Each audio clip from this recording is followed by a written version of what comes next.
just counter that. That's a counter for it. So that's the way the government thinks. Right? The only way for you to establish your identity is for some government official to certify your identity.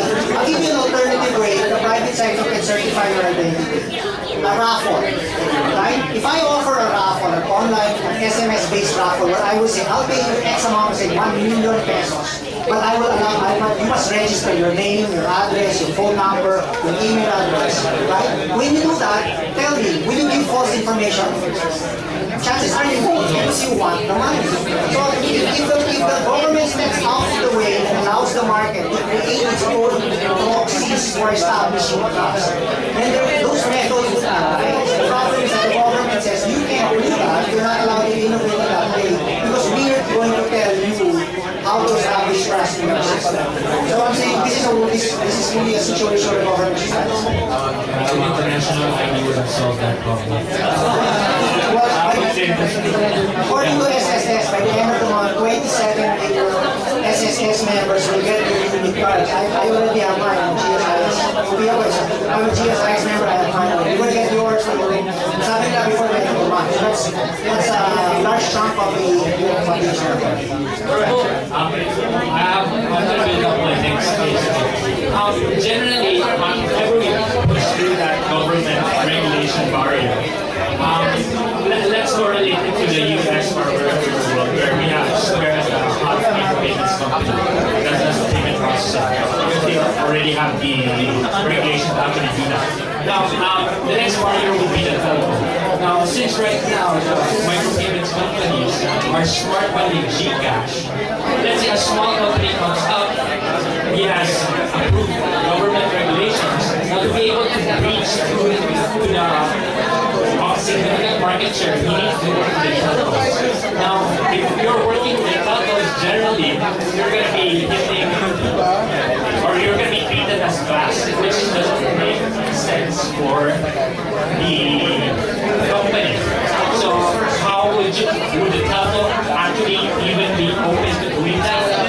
Now, putting my telco business development hat on, I would say I wouldn't care about the telco because the framework in the US shows you that mobile payment services are successful outside of telcos.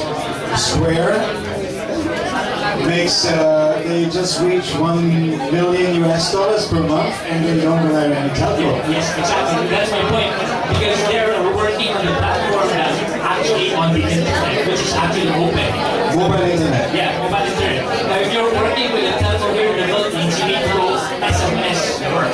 Yeah, basically, SMS which is regulated by the telco. No, I wouldn't put it this way. Let me explain why.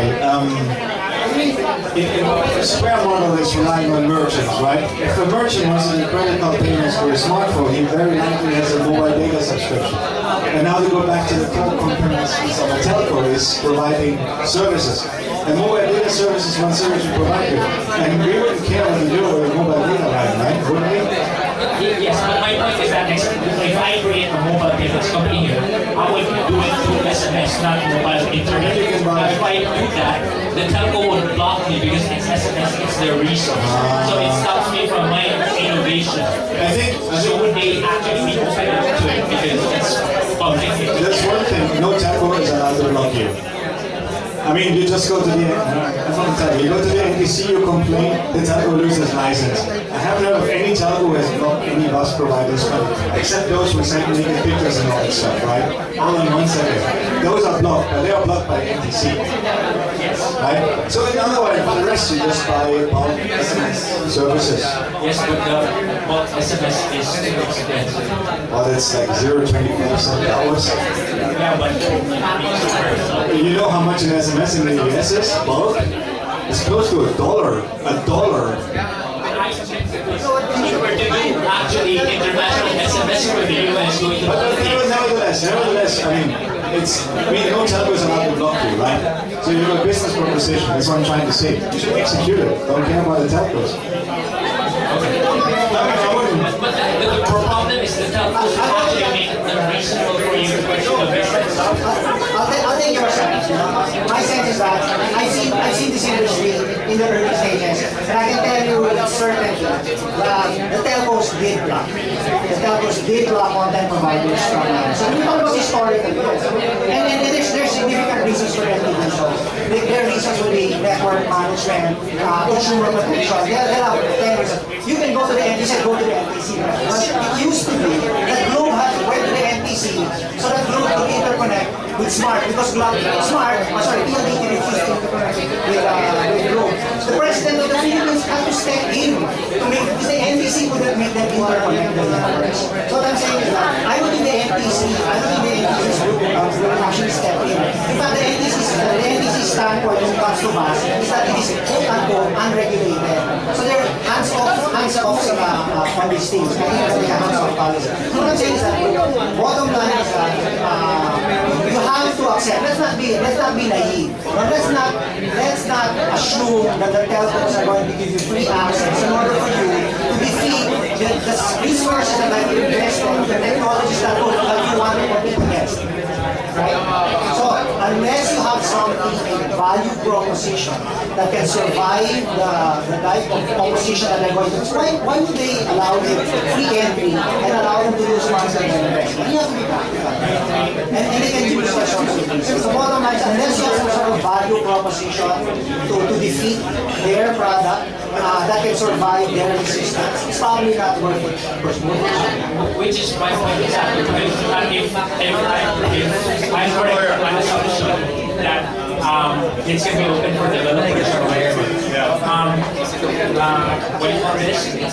The telco would actually try to make it unreasonable. Like, it's going to be expensive for you to actually start your own. No, let me step back. Okay.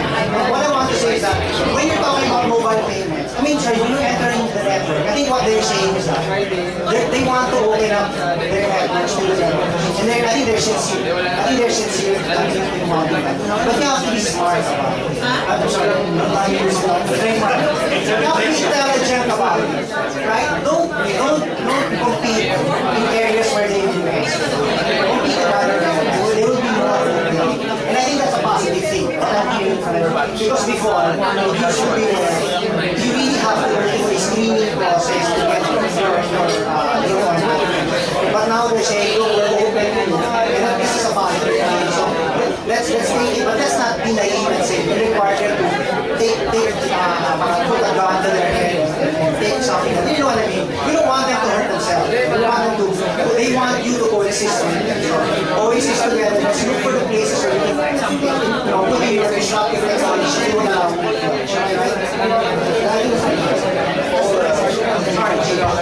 I just wanted to say that the idea of a selfish telco is telco of the past.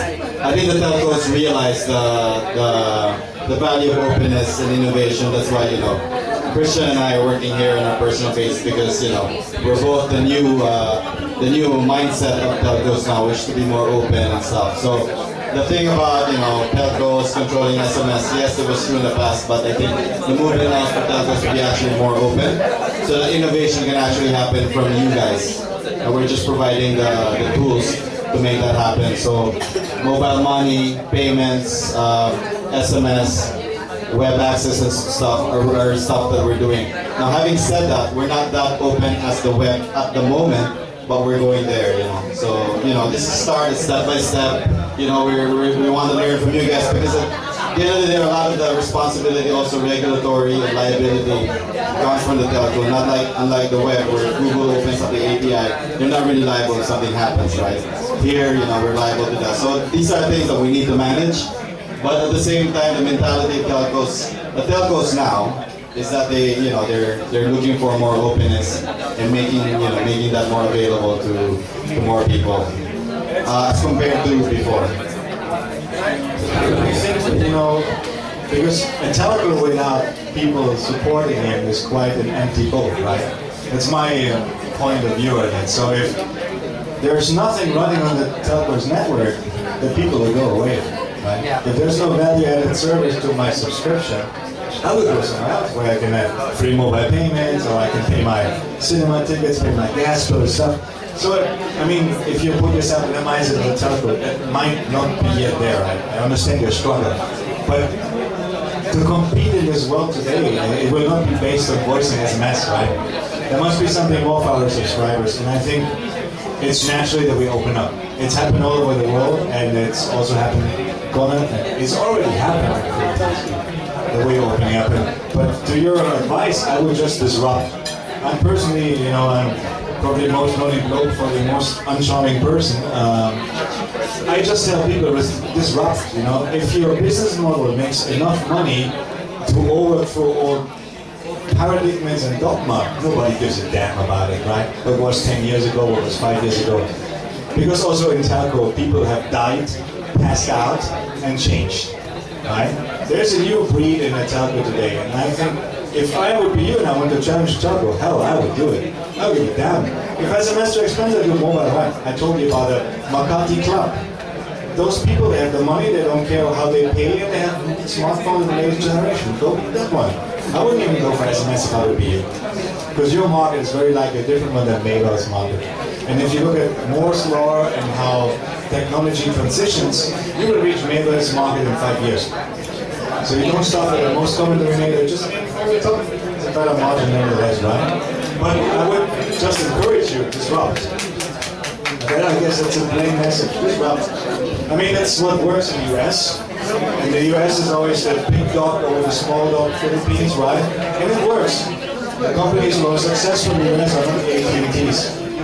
They are the small ones, some are from Chicago, somewhere in the middle of nowhere, Portland, Oregon.